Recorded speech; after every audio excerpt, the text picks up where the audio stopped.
Comment utiliser des images dans un exercice au TBI? Telle est la question, donc je vais tenter d'y répondre. Alors, les outils utilisés seront l'insertion d'images, donc je vais vous montrer plusieurs méthodes.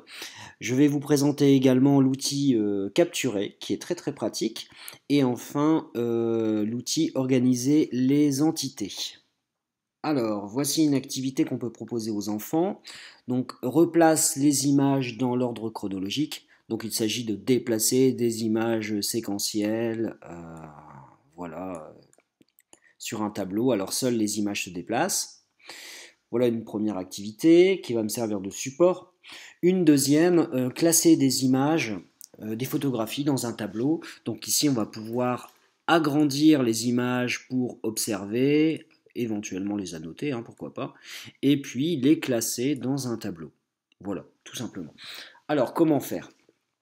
Donc, je vais partir sur une page vierge. Alors, vous voyez les petits points. Je vous rappelle que, comme je l'ai déjà dit dans une précédente vidéo, en fait, c'est une grille que j'ai rendue visible. Alors, cette grille, pour la rendre visible, on va dans le menu et on clique sur Préférences. Puis, en bas à droite, on va choisir de rendre visible la grille. On clique sur OK.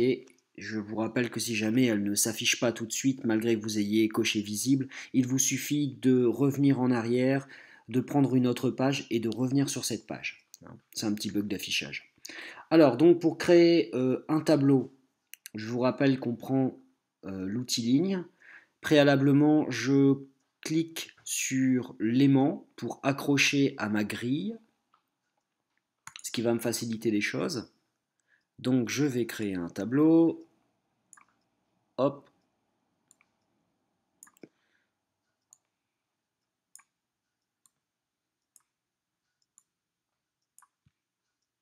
Voilà. Bon. Ah mince, les lignes ne sont pas tout à fait égales. Il aurait fallu que je décale d'un cran. J'ai pas compté. 1, 2, 3, 4, 5, 6 points, 7 points.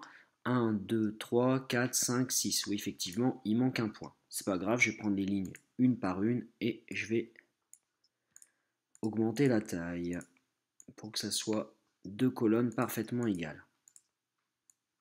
Voilà. Et je vais déplacer ma ligne.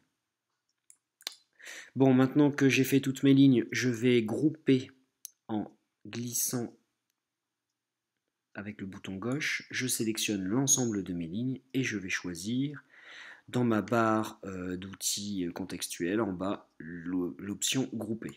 Donc voilà, ça y est, j'ai un tableau. Je décoche l'accrochage automatique à la grille et maintenant je vais redimensionner mon tableau. Voilà, je clique et je le verrouille. Bon, donc j'ai inscrit une consigne, donc je ne le fais pas pour gagner du temps, je passe directement à l'insertion des images. Alors, comment insérer une image?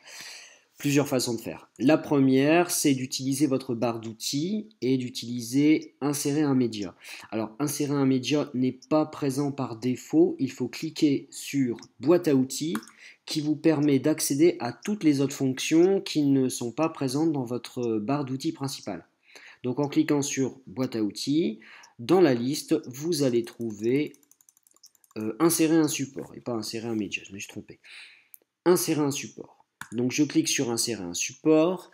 Donc là, je vais devoir aller chercher dans mon ordinateur l'endroit où j'ai stocké l'image qui m'intéresse. Donc moi, je vais aller chercher mes images que j'avais préalablement enregistrées. Donc voilà. Donc par exemple, je veux insérer cette image. Alors malheureusement, je ne peux pas en choisir plusieurs à la fois. Je ne peux en prendre qu'une à la fois. Donc je clique sur OK. Et hop, mon image est insérée. Alors vous remarquez qu'elle passe directement au-dessus de mon tableau, tout simplement parce que je l'ai insérée après la création. Je vous montrerai après comment réorganiser justement les objets les uns par rapport aux autres. Donc pour redimensionner mon image, je peux tirer en bas ou sur les côtés, mais si je ne veux pas la déformer, je vais tirer sur cette petite poignée en bas à droite. Donc comme ça, je garde le rapport longueur-largeur. Je peux également faire une rotation. Voilà, je peux la réorganiser comme je le souhaite. Bon, là, je vais revenir en arrière en utilisant la commande annuler pour revenir sur une image bien propre. Alors ça, c'est la première façon de faire. La deuxième façon de faire, moi celle que je préfère, c'est d'utiliser mon explorateur de fichiers. Donc là, ici, je vais aller chercher mon dossier. Donc vous voyez que mon programme est toujours en arrière-plan. Puis je vais sélectionner une image et je vais laisser mon bouton gauche enfoncé et je vais glisser à l'arrière. Je lâche, hop, mon image est insérée. Alors ce qui est très pratique, c'est que je peux le faire avec plusieurs images en même temps. Donc, par exemple ici, je vais sélectionner 2 images et je vais les envoyer sur ma page. Donc c'est nettement plus rapide quand vous devez insérer plusieurs images. Donc, voilà, je vais redimensionner mon image, celle-ci aussi. Hop, et enfin la dernière.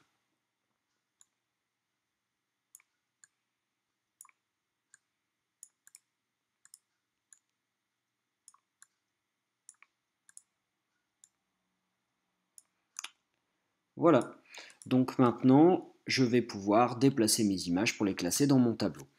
Alors, dernière chose que je devais vous montrer, si je prends cette image, la numéro 2, je constate qu'elle passe devant mon image numéro 1, tout simplement parce qu'elle a été insérée après.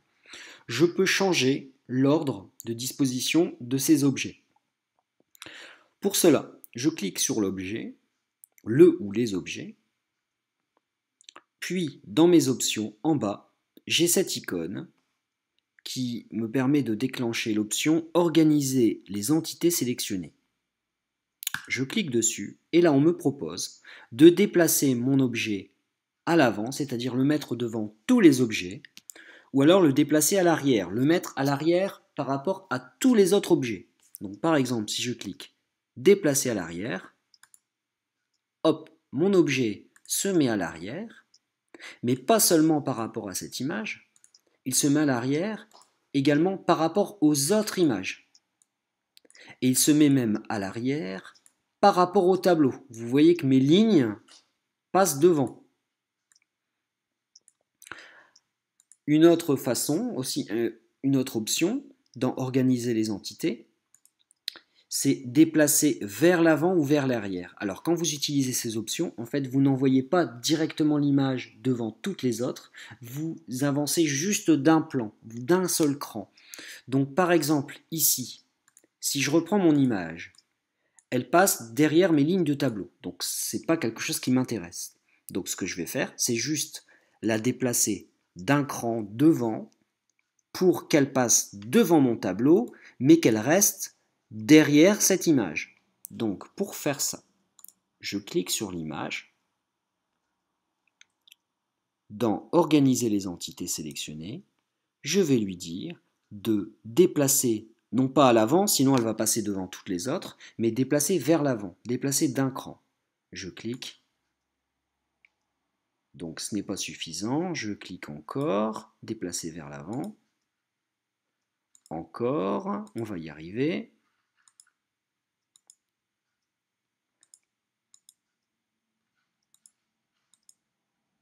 Bon, ben voilà, ça y est. Donc vous voyez, je viens de passer devant le tableau, je suis passé devant, par contre je suis bien resté derrière celle-ci. Et logiquement, je suis même resté derrière toutes les autres images. Donc vous allez pouvoir organiser vos images, enfin vos objets les uns par rapport aux autres, grâce à cet outil Organiser les entités sélectionnées. Alors il y avait plus simple, hein. J'aurais pu simplement prendre le tableau et puis dire au tableau déplacer à l'arrière, hein. Ça fonctionnait aussi, comme ça j'aurais été tranquille pour mes images. Bon, bref, alors je reviens sur l'autre activité qui va me permettre de vous présenter un autre outil pour les images, c'est l'outil Capturer. Alors, je supprime toutes mes images pour vous montrer comment j'ai fait. Donc, à la base, l'image qui m'a servi était celle-ci. Donc, une image avec une petite BD. Donc si j'insère l'image, le problème c'est que je vais récupérer une image entière non découpée. Donc moi ce qui m'intéresse c'est d'avoir chaque carré. Donc pour cela, je vais utiliser dans ma barre d'outils, dans boîte à outils, un outil qui s'appelle capturer, symbolisé par un petit appareil photo. Donc je clique sur cet outil et il me propose de faire une capture, c'est-à-dire une photographie de mon écran.